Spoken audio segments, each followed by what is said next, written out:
Sistem peredaran darah manusia. Sistem peredaran darah manusia memiliki peran yang sangat penting bagi tubuh. Tidak hanya mengalirkan nutrisi dan oksigen ke seluruh tubuh, sistem ini juga berperan dalam proses metabolisme. Sistem peredaran darah manusia atau yang disebut sistem kardiovaskular terdiri dari berbagai organ yang memiliki fungsinya masing-masing. Fungsi utama sistem peredaran darah adalah mengedarkan oksigen, nutrisi, dan hormon ke seluruh tubuh, sel, dan juga jaringan tubuh. Seperti yang dapat kita perhatikan pada gambar, berikut adalah organ-organ yang termasuk dalam sistem peredaran darah manusia. Jantung merupakan salah satu organ vital tubuh yang berfungsi untuk memompa darah ke seluruh tubuh.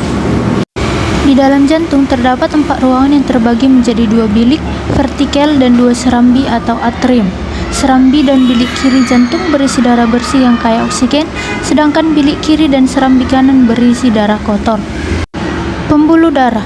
Pembuluh darah adalah bagian dari sistem peredaran darah yang berfungsi untuk mengedarkan darah dari ke jantung ke berbagai organ dan jaringan tubuh, maupun sebaliknya. Ada 2 pembuluh darah, yaitu arteri dan vena.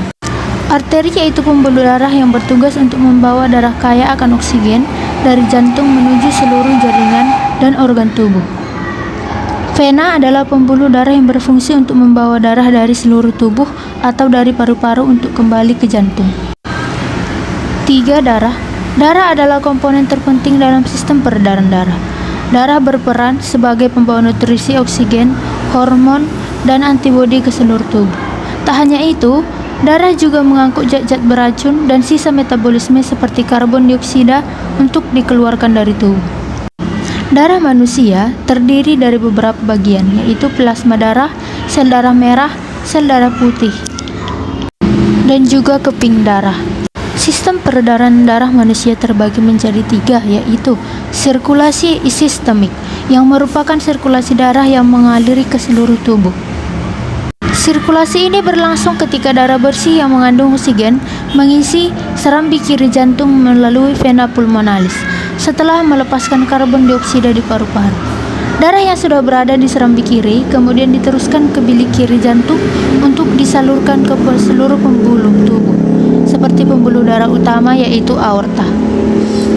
Setelah itu, darah yang dipompa melewati aorta akan terus mengalir hingga bagian paling ujung di seluruh area tubuh. Darah lalu akan kembali menuju serambi kanan jantung untuk mengalami proses pembersihan darah. Yang kedua ada sirkulasi pulmonal.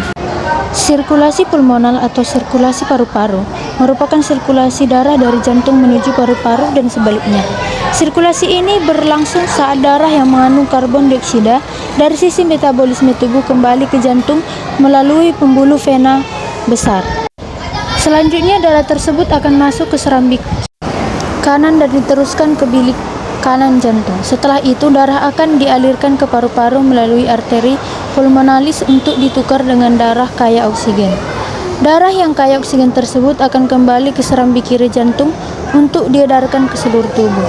Sirkulasi koroner sama seperti organ tubuh lain. Jantung juga membutuhkan asupan oksigen dan nutrisi agar dapat menjalankan fungsinya dengan baik. Darah yang membawa nutrisi dan oksigen ke otot-otot jantung akan dialirkan melalui pembuluh arteri koroner. Ketika pembuluh darah jantung tersumbat, aliran darah di jantung akan mengalami gangguan. Hal ini bisa membuat otot-otot jantung kekurangan oksigen dan nutrisi, sehingga fungsinya terganggu dan lama-kelamaan bisa menyebabkan terjadinya serangan jantung. Gangguan pada sistem peredaran darah. Aliran darah yang terganggu dapat menyebabkan kerusakan pada organ tubuh sehingga menimbulkan berbagai penyakit serius. Gangguan pada sistem peredaran darah manusia ini dapat disebabkan oleh berbagai hal, mulai dari kelainan bawaan atau gangguan genetik, gaya hidup, hingga penyakit tertentu seperti diabetes. Pada gambar, kita dapat membaca fungsi sistem peredaran darah dan juga penyakit apa yang disebabkan dan dimiliki oleh sistem peredaran darah jika kita tidak merawatnya dengan baik. Sekian pelajaran hari ini, terima kasih.